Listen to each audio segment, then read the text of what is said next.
सर्वात पहिले जेव्हा पूर्ण स्टेडियम एक साथ सोबत वंदे मातरम म्हणतो,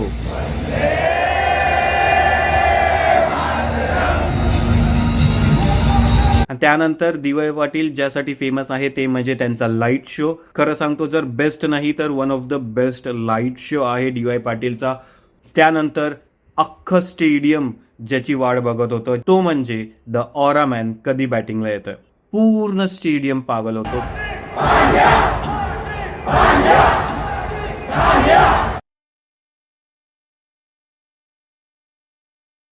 T20 वर्ल्ड कप सुरू झाला आहे इंडियामध्ये, आणि आपण जे क्रिकेट फॅन्स आहोत आपल्या प्रत्येकाला इच्छा असते की आपण स्टेडियम मध्ये जाऊन एखादी मॅच पाहावी. स्टेडियम मध्ये मॅच पाहण्याचा जो एक्सपिरियन्स असतो, जी वाईब असते, जी फिलिंग असते ती अनुभवावी, पण आपल्या सगळ्यांनाच तो चान्स मिळत नाही.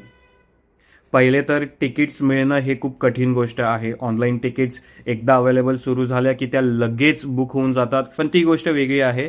आज मी तुमच्यासोबत माझा अनुभव शेअर करणार आहे. इंडिया वर्सेस साऊथ आफ्रिका जी वॉर्मअप मॅच झाली होती डी.वाय पाटीलच्या स्टेडियममध्ये, ती मी स्वतः प्रत्यक्ष ग्राउंडमध्ये जाऊन पाहिली, आणि तोच अनुभव मी तुमच्यासोबत शेअर करण्याचा प्रयत्न करत आहे. सर्वात पहिले जेव्हा पूर्ण स्टेडियम एक साथ सोबत वंदे मातरम म्हणतो,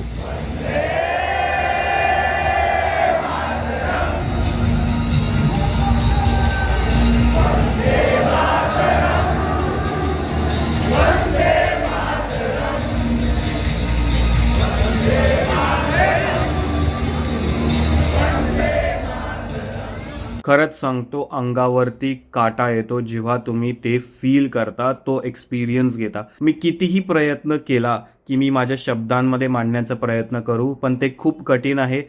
तो अनुभव तुम्ही तेव्हाच समजू शकता जेव्हा खरंच तुम्ही त्याचा अनुभव घेतला असतो. नंतर मॅच बद्दल म्हणायला गेलं तर इंडियाची पहिली बॅटिंग होती. ईशान किशन आणि अभिषेक शर्मा ओपनिंगला आले होते.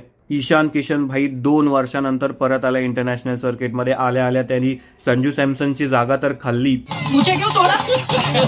पण ज्या प्रकारे तो बॅटिंग करतोय, अक्षरशः धुमाकूळ घालतोय तो. इंग्लिशमध्ये म्हणतात ना, अ मॅन पॉझेस्ड, अशी तो बॅटिंग करतोय.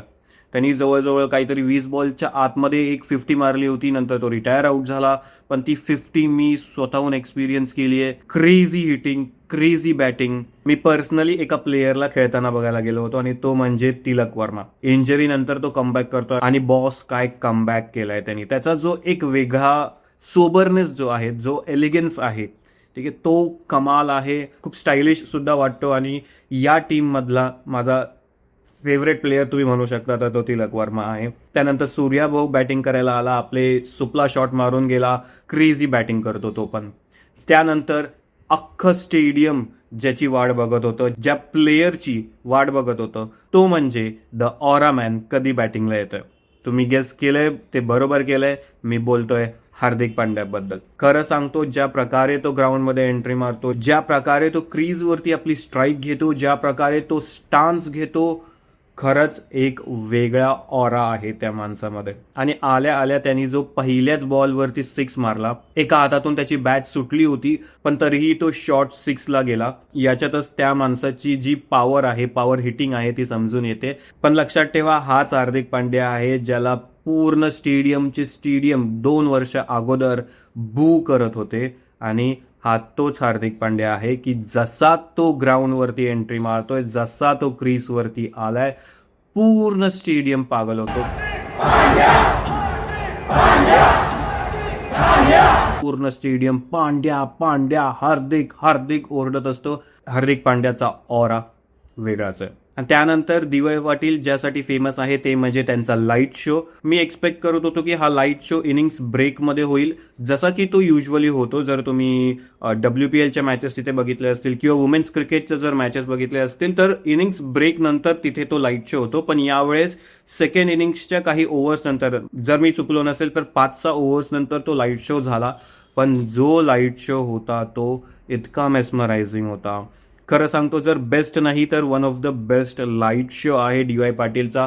खूप वेगळा अनुभव असतो. सगळे आपापले मोबाईलचे फ्लॅशलाईट्स ऑन करून ज्या प्रकारे एन्व्हायरमेंट क्रिएट करतात, तो वाईब क्रिएट करतात, खरं सांगतो तुम्ही कधीतरी ते अनुभवलं पाहिजे. त्यानंतर टीम इंडियाची जेव्हा बॉलिंग आली तेव्हा फक्त टीम इंडियाची बॅटिंग बघायला बरेच जण आले होते, पण मला पूर्ण क्रिकेट मॅच बघायची होती. साऊथ आफ्रिका ही खूप चांगली टीम आहे, त्यांच्यामध्ये प्रचंड चांगले प्लेयर्स आहेत. मग तो रॅन रिकल्टन असेल, एडन मार्क्रम असेल, डेवाल ब्रेविस असेल, ट्रिस्टन स्टब्स असेल, मार्को यान्सन असेल. मार्को यान्सनला मी अक्षरशः तो बाउंड्रीवरती जेव्हा आला, तो माणूस खरंच खूप उंच आहे. आम्ही सेकंड टियरवरती बसलेलो आणि त्याला आम्ही जेव्हा बघितलं, तो एवढा उंच दिसत होता, एवढ्या लांबून सुद्धा. अक्षरशः तो माणूस कदाचित जवळजवळ 7 फूटचा असेल.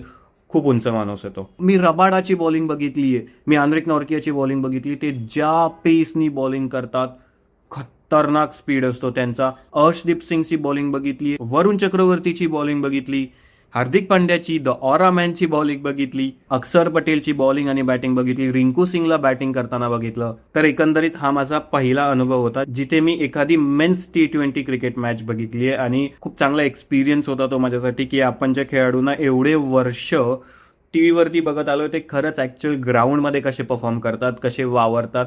तर हे सगळं मी तुम्हाला ग्राउंडमधलं सांगितलंय. ग्राउंडपर्यंत पोहोचण्याचा प्रवास कसा होता तो महत्त्वाचा असतो.